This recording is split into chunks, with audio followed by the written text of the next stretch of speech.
नमस्कार दोस्तों, ये है लूसेंट मैथमेटिक्स परसेंटेज के अंदर से क्वेश्चन नंबर 31 सेट 4 क्वेश्चन 1।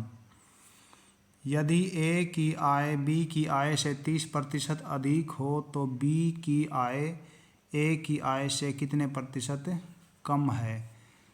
तो इस क्वेश्चन में पहले हमने देखना है कि कम आय किसकी है। इसने कहा है ए की आय बी की आय से अधिक है, इसका अर्थ यह हुआ कि बी की आय कम है। हमारे पास बी की आय कम है, जिसकी कम है उसकी आय को हम मान लेते हैं 100 रुपये। हमने मान लिया बी की आय 100 रुपये है।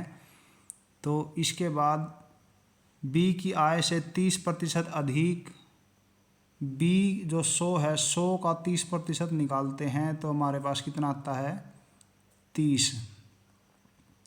तो बी वाली में 30 ऐड कर देते हैं तो हमारी ए की आय निकल जाएगी।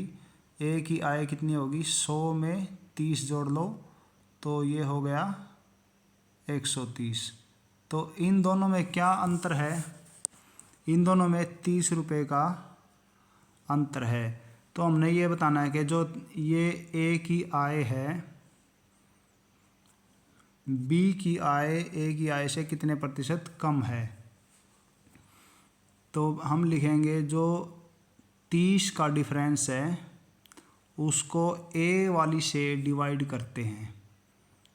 ए वाली क्या है 130 और इसको 100 से मल्टीप्लाई कर देते हैं।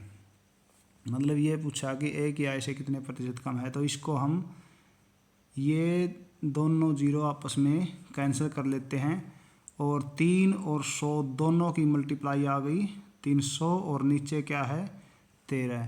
तो 300/13 जो है ऑप्शन सी है और इस क्वेश्चन का ऑप्शन सी सही जवाब है। वीडियो देखने के लिए धन्यवाद।